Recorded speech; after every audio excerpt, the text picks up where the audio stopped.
Hello and welcome to Dig It. I'm Peter Brown and hosting the show with me today is Chris Day. Hi Chris. Hi Peter. Flowers are big business in Britain. Over 50% of British households bought cut flowers back in 2022. However, according to DEFRA, only 14% of cut flowers sold in the UK are grown in Britain. The remaining 86% come from the likes of the Netherlands and warmer countries such as Ecuador, Kenya and Ethiopia. However, things are changing. Brexit continues to cause issues with paperwork and higher costs to import into the UK. So maybe the time is right for the UK market to change. Back in 2011, Flowers from the Farm, a non-profit organisation, was formed by Jill Hodgson. From humble beginnings, its membership is now more than 1,000 independent British growers. Its website allows you to search your nearest local flower farmer. So today on Dig It, we are chatting with Jessica Naish, who runs a successful local flower farm in Buckingham. Good afternoon and hello, Jess, and thank you for joining us on Dig It. And I suspect you're out with your plants today.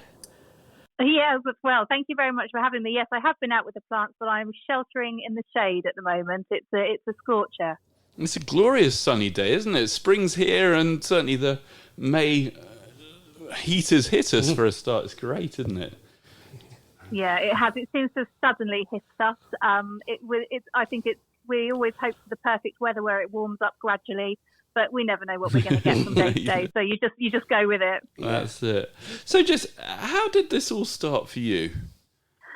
Well, oh goodness me, about 16, 17 years ago, I had finished travelling after trying to avoid getting a proper job after I had studied a textile degree and realised I wasn't a very good designer. And I was talking about wedding flowers with my brother's fiancée, and we were looking at flower magazines. And I just had this moment of thinking it's design and it's colour. And all of a sudden it hit me that I knew what all of the flowers were, and I had probably grown quite a lot of them with my grandparents in their garden when I was younger. And I just had this moment of going, oh my goodness, like this, I can do this. So I promised them I would make their wedding flower arrangements. So off I went to college to learn how to be a florist. Although I never completed the course because I then, in my youth and my naivety, just opened up a florist shop. Fair enough. Well, that's an easy way to start. That's brilliant. Absolutely. But then through that, I then, had many experiences with working for other florists, big weddings down in London with huge budgets, and had my own studio at home where I just used to concentrate on weddings. And I just became more and more aware of British flowers and the chemicals used for growing in other countries, and it just sat well with me to start using more local produce. So I kind of started looking around for local flower farms, started growing a bit in the garden, couldn't find what I particularly wanted. So, again, one of those rash decisions. I was like, well, I'm just going to start growing it. Great. That's it. I'm just going to have to grow the flowers. Yeah. Yeah, because I guess my imagination of flowers is that they're always sort of subtropical and tropical and come from warmer climates. But I mean, things like dahlias and is there a good range of plants you can grow for cut flowers in this country?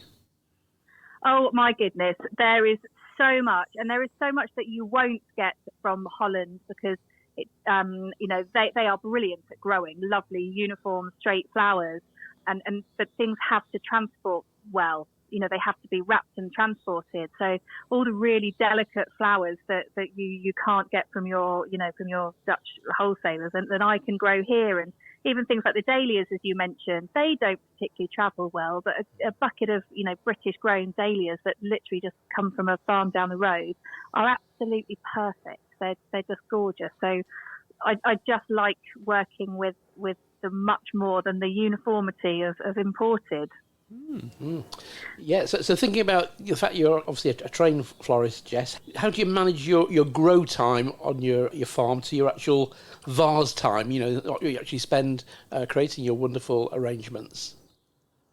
It's quite tricky, but now I'm on the farm here, so I'm in Buckingham on Manor Farm, which is really not too far from your garden centre. It's just down the road, isn't it? We have just down the road, So we're on a lovely traditional mixed farm with a cafe and a cheese room and a butcher. So, we're in this perfect place, and we have a barn. So my arranging time now tends to be teaching other people. So we do workshops on the farm where people can come and pick their own flowers. There's always tea and cake, and then we come into the nice cool barn and make beautiful vase arrangements or hand tie bouquets or Christmas wreaths. So my arranging time has definitely simplified, and I'm steering away from the wedding so I can spend more time with the dirt under my fingernails and muddy knees in the field, because I think that's where I was always meant to be. Excellent. So do you prefer teaching rather than actually making the big wedding bouquets where there's, I guess, a massive amount of pressure to get things all done in a very short amount of time? Yeah, I really do, and I think I will still make wedding bouquets and for people, but it tends to be like bouquets, buttonholes, maybe small table arrangements, not the huge big archways and hanging arrangements where you need teams of people. It's a much smaller scale, and I love the reaction of people coming into the field and the oohs and the ahs, and everybody just seems to take a deep breath, the shoulders drop, and you're just here for yourself to be surrounded by flowers and wildlife, and talk to the sheep in the next field, and I love to look out and see people enjoying what we've planted, and so I think I get much more from that than rushing around in a hot van worrying about the bride. No, I think that sounds ideal, and I think especially these days with our sort of mental well-being and things. I mean, working with plants, as we know, is so therapeutic. Well, working with flowers, even more so, I suspect. Thinking about that, actually, what would you say about people who actually want to get into flower arranging or even creating their own flower farm? Is there any where would you really start? Is there a starting point you had to work from? Yeah, absolutely. So whether you're wanting to go into floristry or setting up a crazy big flower farm, I think the most important thing is to look around at what other people are doing and learn how to do it. Like, there are so many people that can grow flowers, but the arranging doesn't come naturally to them, or they are amazing at arranging flowers, but they do not want to get their hands in the soil and grow. So be honest with yourself, what you want to do. But you don't have to set up a whole farm to enjoy it. Just, a packet of cosmos seeds in your garden can mean that even if you can just give a lovely bunch of homegrown flowers to a friend when you go over, you will feel such pride in doing it. But yeah, on a bigger scale, get experience, do your research, and be careful. Don't upset competition. Don't set up a mile down the road from somebody doing the same thing and expect them to be happy about it. No, indeed. So obviously your Buckingham flower farm has developed, and thinking about attracting I think younger blood into the profession. I mean, obviously you started young, but any sort of advice on those people who are thinking about it? What should they take stock of their own lives? Is there anything they need to sort of grind down as far as the most basic things they need to think about?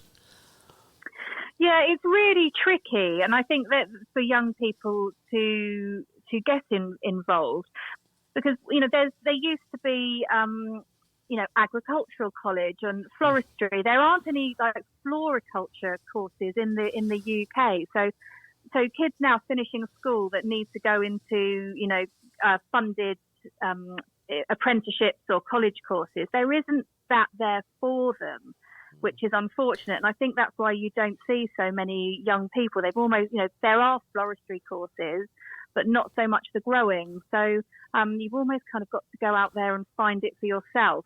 But to get into the floristry, I would say go to college, get straight from school, get the funded places, and really enjoy it. And then and if you've got a passion for growing, then you just have to kind of slowly start working, come see me. We can talk. We can have a cup of tea and talk about it, because I'm really happy to give as much information and help to people as possible. That's good. Yeah, Thank you. And you mentioned cosmos a moment ago. Can you sort of give us some types of flowers that are a good starting point to sort of start growing, and how do you decide on which sort of varieties of plants to grow? Is it just looking at what grows well in someone's garden? Well, I know there's the whole right plant, right place, but I would encourage you to just sow the seeds and see what you can get growing, because things that shouldn't grow really well sometimes. You just have to try it. But planting simple things like cosmos and cornflower and the helichrysum, the straw flower, things like that will give you a crop very soon after planting. And this year, and you'll be able to keep on cutting them and having flower after flower after flower. They don't need much. They don't need any special care, as it were. So those are the kind of things to start with, and of course, get some dahlia tubers going. Yeah, indeed. I love dahlias. We're very fortunate to have gone to see them at Bull Colgrave, and they've got a tunnel there which is just full of. Have you ever seen it? No, I haven't. To be honest, I have a list of places I want to go and visit, and then I very rarely leave my field. But I know what you mean when you see a big patch of sort of flowers that are just brimming full of colour and life. It's amazing. It is a great.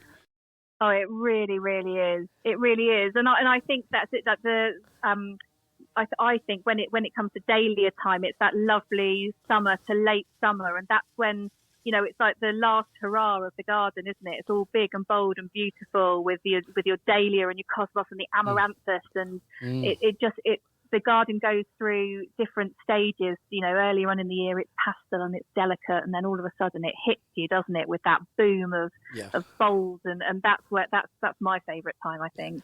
Can I just ask, Jess, how do you stand on gladioli? Oh God, I really don't like them. No, I really don't like them. I think it's because I used to find them really difficult to use in a flower arrangement. They're so straight and they're so big. And then in the field, they're so straight and upright, and they're just so kind of perfect. And I tend to, earlier on you said about how do I make the decision about what to grow. I think my favourite is like romantic and gorgeous and fluffy flowers, and the gladioli for me don't fit into that. No. So I every year I put them on my list of should I start to grow them, and should I not? And no, other things always get in there first.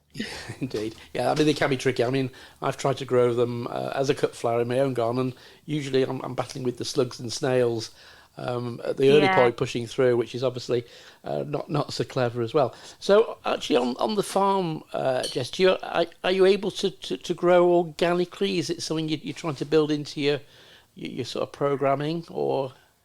So I'm very careful not to use the word organic, because there's certain criteria you have to meet to be organic. Mm-hmm. I don't use any pesticides or any chemicals. I don't add anything. I even I'm never really sure whether I should be feeding my plants. I tend to kind of feed the soil in the autumn rather than feeding the plants. Lots of organic matter and mulch, and I don't like to add anything, and you win some, you lose some, depending on what weather we're having or what pests have got in the way. But no, I don't even use anything. Like, for example, at the moment my lovely lupin bed is basically a bed of disgusting lupin aphids.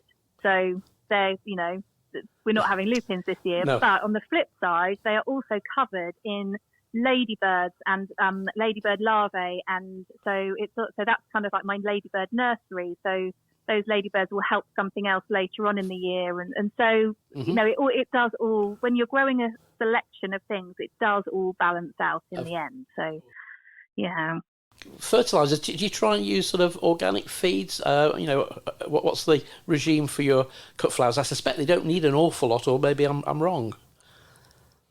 No, so I should, be giving certain things a liquid seaweed feed. But I mulch my roses with lovely manure, and we mulch a lot of the beds with straw or sheep's wool from the farm, and add extra compost on. So I feel like my soil health is pretty good. So I don't tend to feed. I just don't. I once overfed some ranunculus and they were terrible. So I think I'm just a bit unsure what I'm doing. And also, even with my own garden, I've never really fed it. I always just kind of add mulch to it every year. So that's just kind of the way I've always done it. Yeah, sort of the good old non-dig method, really, isn't it? Just adding material. Exactly. Yeah. The whole acre here is completely no dig. The top section, I do have a battle with nettles, but we've done a whole acre, no dig, no chemicals, so you can do it. That's good. Yeah. Excellent. So I guess brings us on to the actual flowers, cut and come again flowers. Now this was a new term to me. I'd heard of cut and come again sort of lettuce, which obviously you chop down a couple of weeks, it's grown back, and you get another meal out of it. Can you do that with flowers as well? Yeah, absolutely.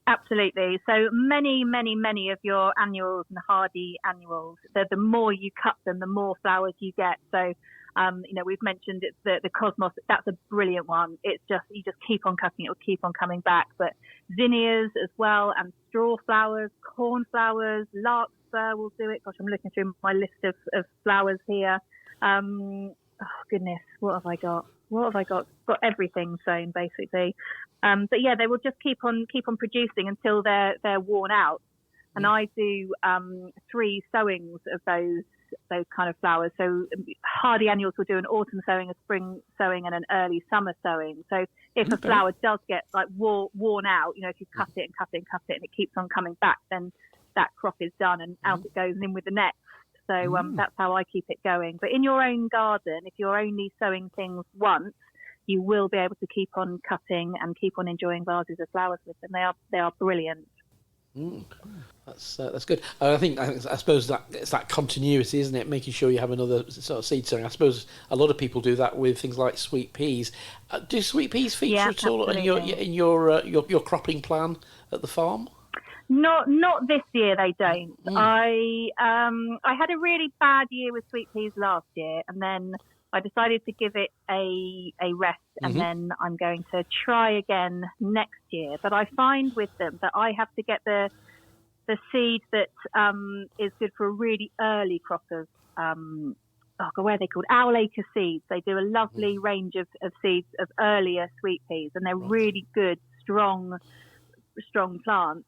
But with the sweet peas, your first cut, you will always get a really lovely long stem, and then your second cut is shorter, and then your third cut is shorter, and then you end up with these stubby little sweet peas that aren't good for anything. Indeed. So for me, for how much time and effort and space I have to give to my sweet peas, it doesn't work for me. I think maybe my polytunnels are too hot and sunny for them, because by the time they're ready to grow, it's just too hot for them. Yeah, indeed. And with regards to sort of choosing plants and which sort of colours you're going to go with, how do you, from a garden point of view, I've always thought of it as sort of which colours will work together nicely in a bed. But I guess you have to take that one step further and go, well, what bouquets or what arrangements are they going to look good in? Is that the way you plan sort of which colours to grow and which plants to grow? How do you come to sort of design your bouquets? Is it plant first and what's in flower and looking good, and then we'll chuck them together? Bear in mind, I'm a man and I'm no good at making anything flower arrangement wise. Or is it the other way around, where you design the sort of thoughts as to what colours are going to work, and then try and get plants that grow to that colour scheme? So what I tend to do is think about what I need for certain times of the year. So, earlier on in the year, you need your tulips and your narcissi, and, I'd have some early ranunculus and anemones in the polytunnel. And so I know what I'm going to to grow. And then, you go into alliums and irises and chromathias and things like that. So I do know what's coming. And the choices about the colours just come naturally with what I actually like. Like, I have never in any of my flower arranging been drawn towards bright reds, just never really. And I don't like bright yellow earlier on in the spring, but then when it comes to the autumn, I want loads of bright yellow. So I've got my sunflowers and my heleniums and loads of crocosmia, in that lovely burnt orange colour. So it just seems I think it's just something you do without thinking. You start kind of shopping for your bulbs and putting them all in the basket, and then when you look at them, you kind of got yourself a colour scheme without even thinking about it. And again, with choosing varieties, I have found the things I've never been sure about are the things that will die, and I realise it's because I just don't give them the attention, but I give the things that I love. So, yeah, it's just something that you just do. Like, if you were a fan of bright red, you'd probably notice that everything you put in your basket was along those colour schemes, reds and purples. But and also, Mother Nature is brilliant at letting the right things open up at the right time, and everything goes together. It's more about when you're putting together a bouquet, having different shapes of flowers together. So not everything's tall and pointy. So you've got flat ones and fluffy ones and tall ones, but more than the colour. Oh, okay. Yeah. And I guess as you've been doing this, since a little girl, you've probably noticed, has the colours changed in bouquets much over the last 20, 30 years, should we say? Does it go with the fashion? So now at the moment you're all into, I'm going to say, like browns and greens, and that's in the sort of clothing industry at the moment. Does flowers follow that as well? Yeah, so for wedding flowers especially, flowers follow a trend. I think everybody that had gypsophilia bouquets will be able to look at their wedding photos and be like, oh yeah, I got married in the early 2000s, late 90s. So it's like they kind of follow a fashion. So at the moment, everybody seems to want that muted flesh tones or dusky pink, but God, my dusky pink might be very different to your dusky pink. It's an impossible colour palette. But for bouquets and flowers for the house, it's colour. People want colour to brighten things up. Nobody wants really, really soft muted tones sat in the corner that you almost don't notice. You want some beautiful bright blooms to cheer you all up. So yeah, I definitely am trying to steer towards lovely colourful mixed bouquets, but always having a bit there for weddings as well. For sure, yeah.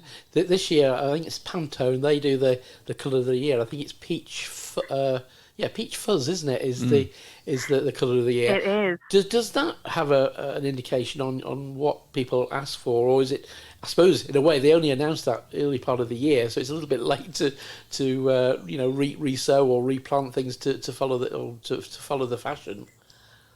Yeah, but luckily, people that have worked with weddings have seen this trend coming for a long time. Like it has been.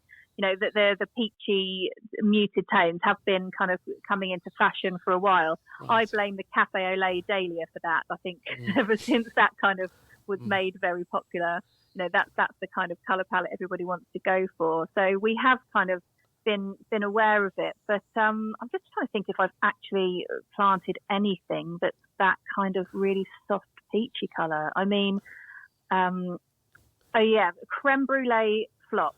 Or the annual phlox. That's the colour palette. Just give them a bouquet of creme brulee phlox, and it would just be the most romantic thing ever. I'm gonna say it just shouts romance, doesn't it? That just that colour. Yeah, yeah. Absolutely. I would say that's the colours that everybody wants to go for with weddings, and actually it is one that people love in their homes as well because it is so beautiful. I could just sell bouquets of plain phlox. That would just be wonderful. It's a lovely flower. I always think of phlox. It's a nice, good one. Absolutely. Yeah. I mean, the perennial phlox is one of my favourites. It does its thing. It's really reliable. It spreads. It gets better as the year goes on. It's wonderful. But then that lovely soft annual one, I do protect it so much. It's like my baby.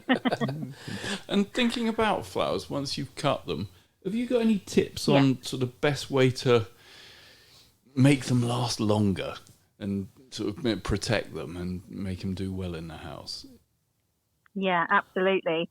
So the biggest thing that will shorten the vase life of your flowers is a dirty vase. So if there's any bacteria in the vase. So always start with a really clean vase. Wash it out, put it through the dishwasher, whatever you have to do. Just keep that nice and clean. Yep. And then good old-fashioned fresh water, and changing the water every couple of days will give you the longest vase life. Okay. And I also think that so British flowers, my flowers, they're grown outside. They're grown in all weathers and all temperatures. They can deal with a bit of heat. So, if you bring them inside, they don't suddenly have a fit. They've been outside, they've been hot.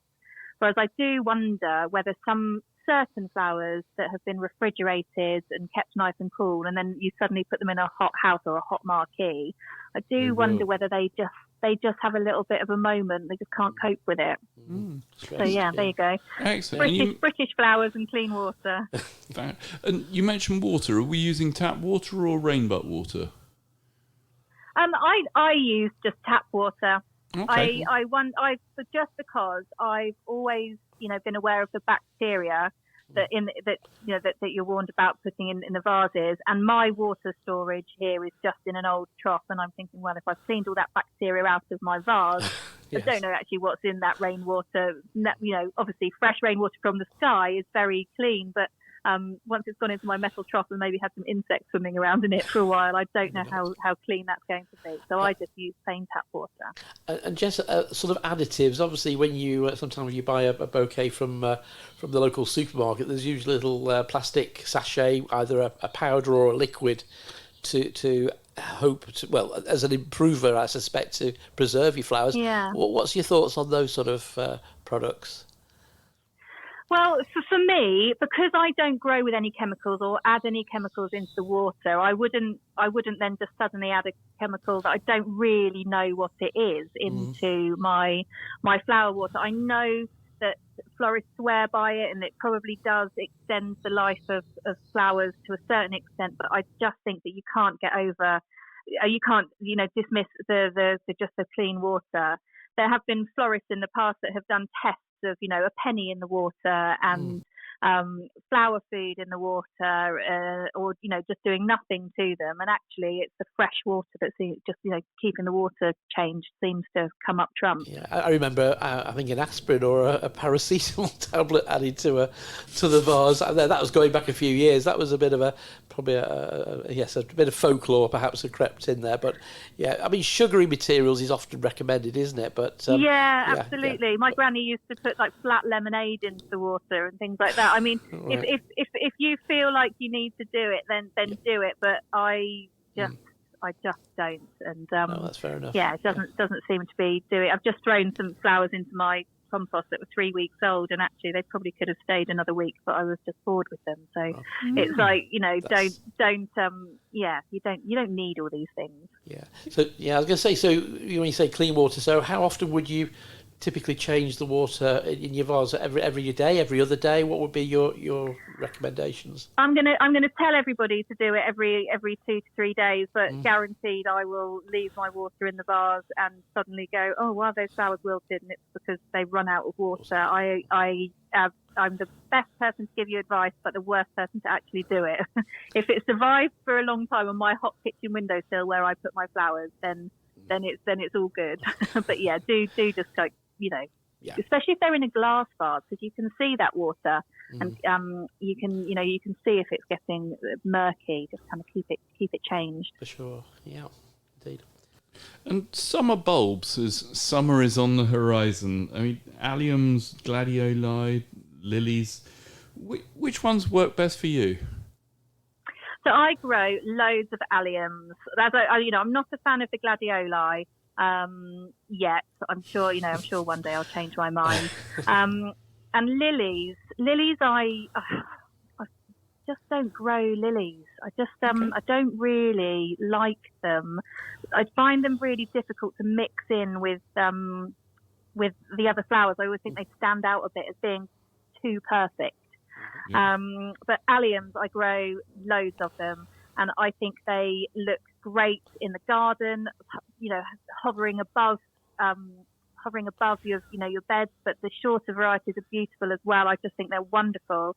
But as a cut flower, they last really well, and also they dry brilliantly. So that's they tick 3 boxes there. So for me, an allium would be, stick them in. Which I can never pronounce it. Which are those smaller allium bulbs? They're Cepha something. Or Cepha yeah, they're very, very small ones. Yeah, they're very good. So they often get lost. They kind of, yes, yeah. They do, but they kind of come into flower just as the earlier alliums kind of go over. So you can have these little purple, alliums dotted through your beds with the seed pods of the larger ones. I think they're lovely. But yes, they do get lost and they do spread terribly. They'll take over if you let them. I mean, I know Purple Sensation, we sell so many bulbs of that, in the garden centre, both as planted plants at this time, your growing plants, and obviously in the autumn as bulbs. So and absolutely, and I was just going to say, and also people dry their heads and then use them for Christmas decorations as well. They can just see you right the way through. Yeah, very, very, very durable. Hardy annuals are very durable to grow. Which just you grow and think sort of tips on that. My experience with growing them as a child was both sweet peas and Gadisha. Now Gadisha, it was a thing I used to grow. I always found it quite difficult, but wow, if you get it to grow well, such an amazing flower and so different and something you don't often see. So what would be your go-to hardy annuals? Oh goodness me! So I would sow larkspur and nigella and cornflower, definitely. And I sow those ones. I sow them I autumn sow them as well as spring sow them. So if you have a polytunnel or a greenhouse, you can get them to a good sized plant and either keep them in the greenhouse over winter, or you can plant them out if the soil's still warm. In the early, in the late autumn, you can plant them out and get them through the winter in the ground. So that's always quite nice to have those earlier, bigger plants. But mine will get put in pots and babied in the polytunnel over the autumn. Yeah, I mean, just in case the rabbits decide to snack on them all. Yeah, I mean, growing plants, hardy annuals in the autumn was a big thing many, many years ago. And again, it's probably time, isn't it? People just haven't got the time, or you're enjoying the garden, enjoying the flowers at the time to actually think about sowing things in sort of late August, September. Probably passes a lot of people by. But if you've got the time and inclination, you'll be at least a month, 6 weeks early, I suppose, next year with your flowers too. Yeah, absolutely. But there is nothing really, unless you're doing it like me and trying to get a head start on everything. There's nothing that really, apart from sweet peas, there's nothing really that needs to be sown before the second, third week in March, really. Wait till the cold weather has passed and until you're kind of 6 weeks away from your end frost date, which for us is somewhere in middle of May, isn't it?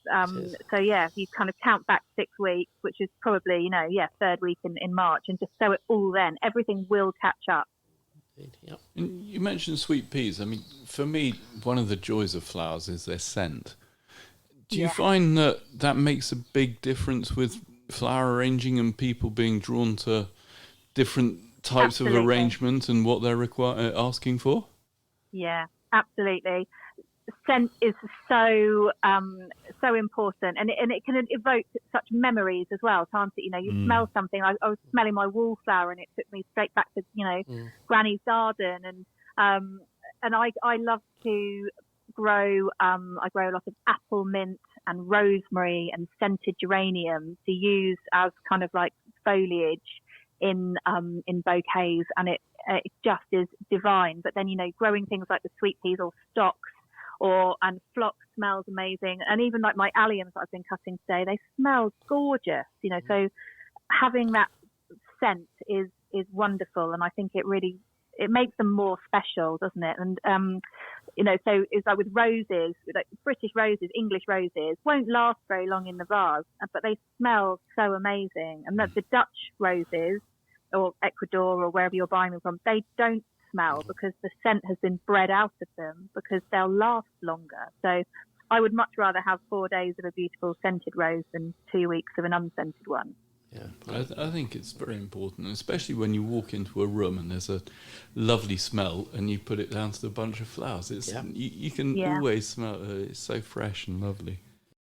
Yeah, absolutely. Yeah, I was going to say, Jess, we've been selling a variety of rose called it's the Timeless range. Okay. And these are basically florist roses which have been bred for garden use, and they're incredibly popular. They get to about a metre tall, but they're sort of florist sort of flowers. So they're your typical HT, but a lot softer. But they are so fragrant, and they always are a good performer. So that's interesting that factor that fragrance is important there. Across the whole range. Yeah. Oh, God, don't tell me about roses. I can always be talked into buying more roses. I'll be down there later with a trolley full.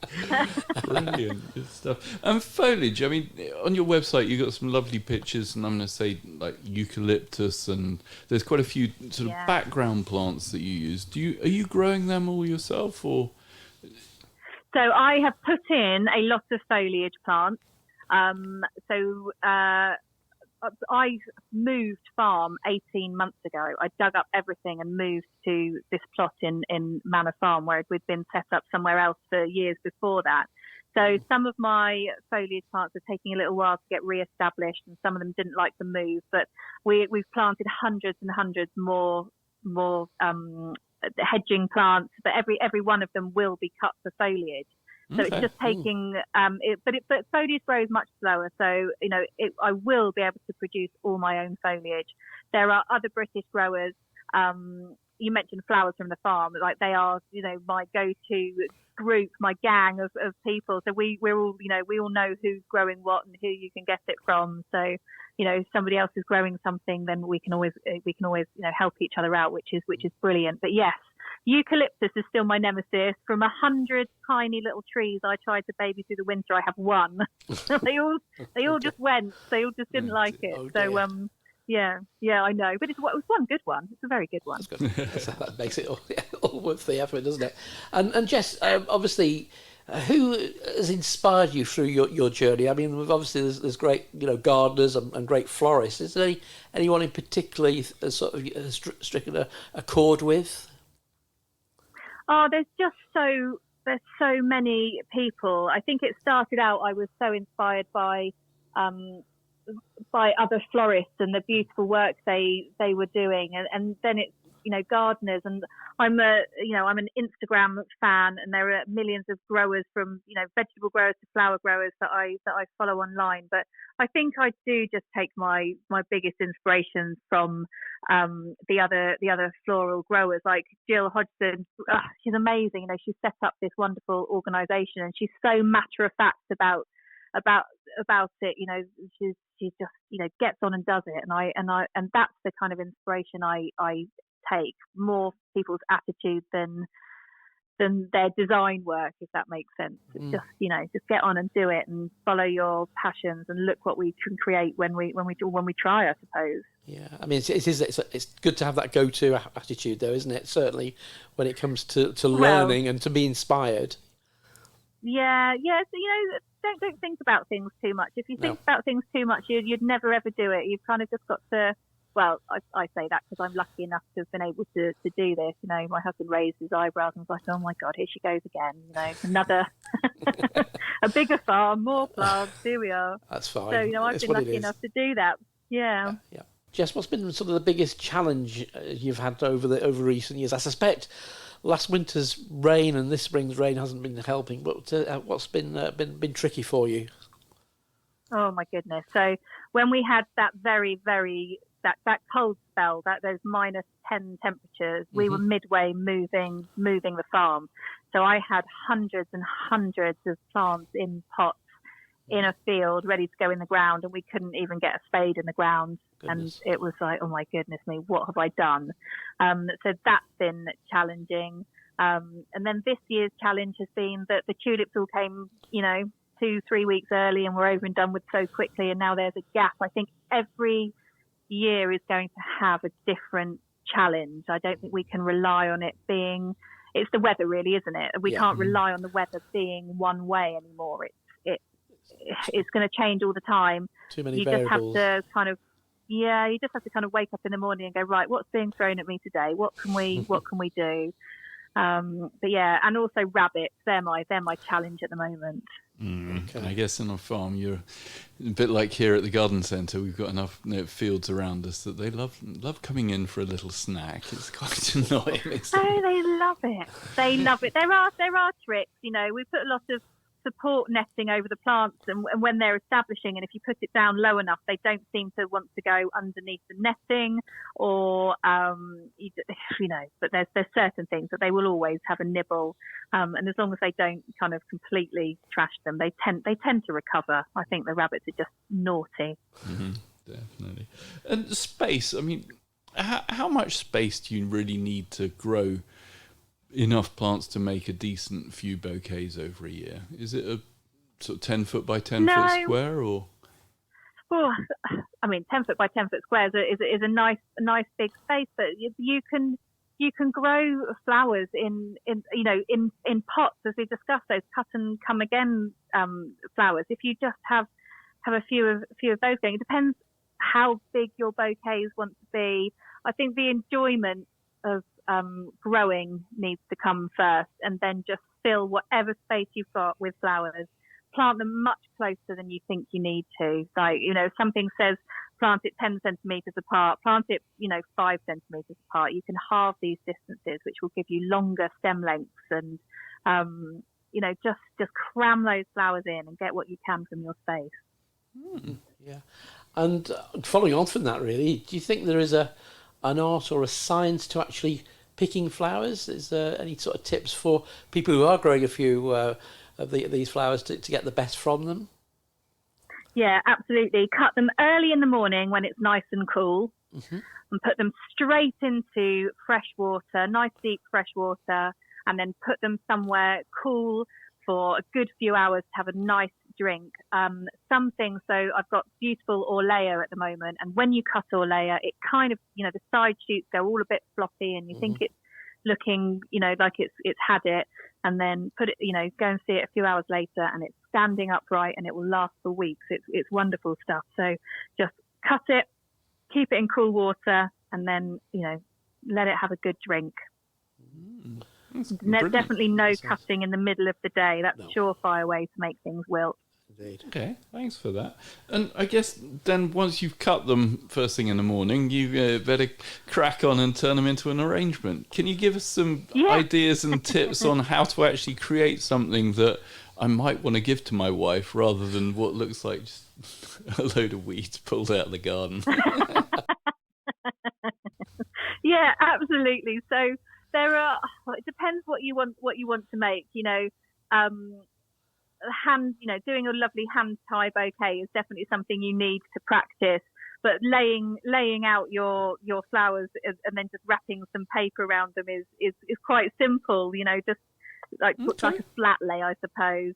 Just kind of mix them all up, and then if you put a bit of paper around them, it's going to look really nice. Or you could just come and do a lovely hand tie bouquet workshop with me, and I will show you how to do it.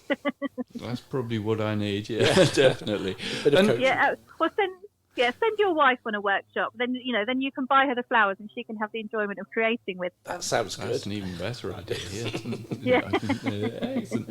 And when you're just doing a single sort of crop of flowers for an arrangement, would you keep them all the same height, or do you tend to sort of go up in the middle, or any ideas? No. Yeah, there are. If you do traditional floristry or flower arranging courses, they will tell you about the rule of three things and 5 things and your design lines. But I think that each stem will kind of have its own personality, as it were. So say if you cut a lovely tall geum, you then don't want to keep that really short in your bouquet. It's such a lovely light floaty flower. Keep it a bit taller, let it dance above the others. And as you're putting things into a vase, just take a moment to look at it and see where it kind of looks best. I'm not one for following the rules and regulations. Although I do agree that if you're putting like a big bold flower in, don't just put 2 or put 4. You've got to go an odd number, otherwise it will make your arrangement look square or look odd. But just generally, just be free with it and don't worry about the rules. And it doesn't need to fit any brief. It's just for you. So enjoy it and let it look natural. Don't let it look too stiff. Yeah, that sounds good. Yeah, that rule of 3 is quite interesting because certainly in gardening we tend to plant in odd numbers, don't we? For that reason. Yeah. So it keeps it all very absolutely. unpretentious, and you don't want regimented displays, certainly not in beds on. Yeah, but after you've got to 5, if you're doing the rule of 3, but then after you've got to 5, just throw them all in. Sounds good. Jess, you're obviously producing these wonderful flowers. So, what's the sort of favourite part of your of the growing the flower farm?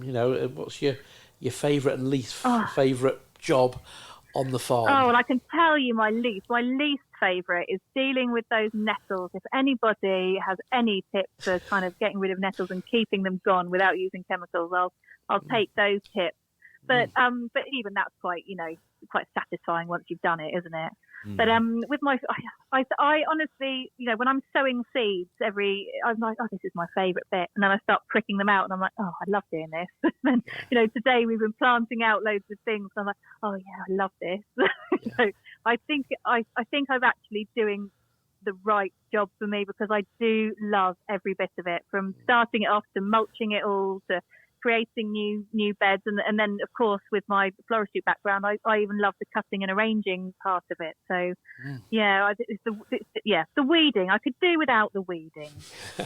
we were chatting, Jess, on our last podcast to Hugh Richards, and he just likes to grow lots of vegetables in very small areas, and he was saying about nettles that you can actually add those to your you can create effectively nettle tea. And that might be really, really good for feeding your plants. It might be a byproduct, although it's a bit of a pain, and you'd have to wear some bit stingy potentially.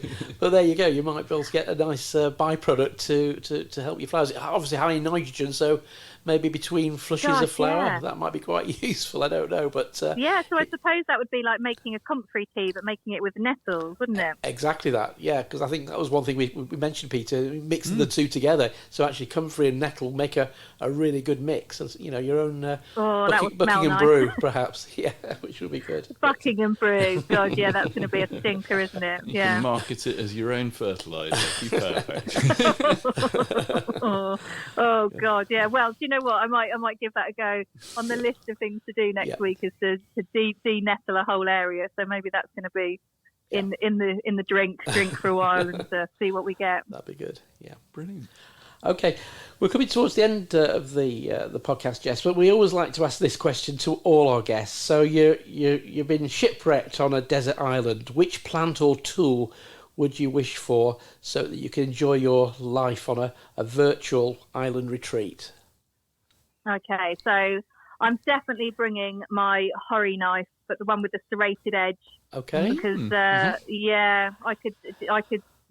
could do lots of things with that. I tend to find that I buy all the tools, and the only one I ever really seem to use is that horry knife. But a serrated edge is always the way to go, because it's very good at cutting through any nasty roots you don't want there as well. But yeah, on a desert island, I might be able to get some food. Indeed. Kill some food with that, yeah.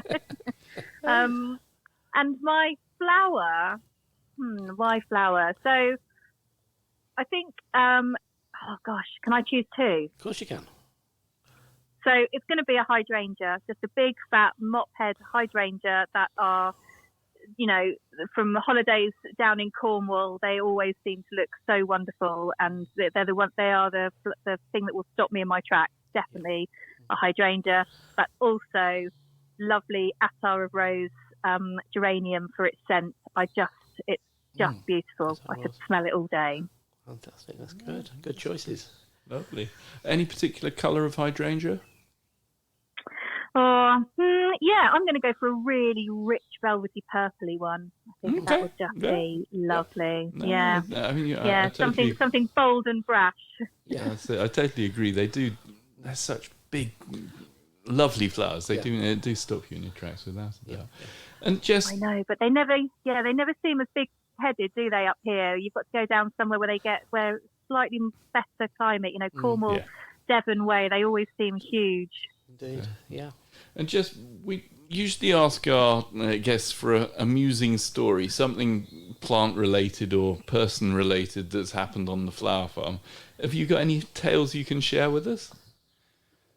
Well, I was thinking about that, and last week I had a lovely a tray of tiny little cosmos seedlings that needed pricking out. So lots of different labels for all the different varieties I had, and I was proudly carrying them into the shed to pot them on. I put my foot in a bucket, fell over, threw them across the shed, was flat on my face on the floor.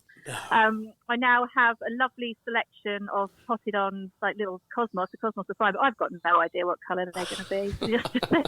They're just mixed. But it's as you lie there on the floor, surrounded by compost, and you just think, yeah, of course that was going to happen. As long as you're okay, that's the most important thing. Yes, your cosmos will come back another day. Yeah. I wasn't holding the hurry knife, so. Oh no, yeah. That would not have been a good move. Definitely, yes, that's it. Yeah, absolutely. Jess, it's been an absolute pleasure to chat with you today on our podcast. And how do our Dig It followers find out more about your flower farm and your workshops? So I have a shiny new website, and it is buckinghamflowerfarm.co.uk. Nice and simple. The Instagram and the Facebook and all the social media things are all just Buckingham Flower Farm. And all the courses, the pick your own days, we've got pick your own evenings happening, and we have a midsummer party at the farm as well with food and music and flower picking and a bar and everything. So all of those things are on the website under workshops or events. So take a little look, and or you can just come to the farm Thursday to Saturday. And Thursday to Saturday, I just open the gates for anybody that wants to come and buy bouquets of cut flowers. There's always bouquets for sale, so come and say hi. Yeah. Well, I shall be popping down at some point this summer, that's for sure. Oh, you've totally inspired us. Please do. Yeah. Yeah, and you'll probably see me dragging carts of roses around your garden centre very soon. Yeah. It's been an absolute pleasure to chat to you, Jess, and really thank you for your time today. It's been lovely to speak to you. Thank you very much for having me. Thank you for having me. Thank you. Thank you. Today's show was brought to you by Buckingham Garden Centre and Nurseries. The show was hosted by Chris Day and Peter Brown. The show was produced by Peter Brown. And our thanks to Chiltern Music Therapy for providing the music. Thanks for listening. At Chiltern Music Therapy, we want everyone to know the difference that music can make in their lives. From parents and their premature babies in hospital to grandparents with dementia. We provide music therapy and community music services to people of all ages and needs across England. We work both digitally and in person in people's homes, care homes, schools, hospitals and hospices. Find out more at chilternmusictherapy.co.uk.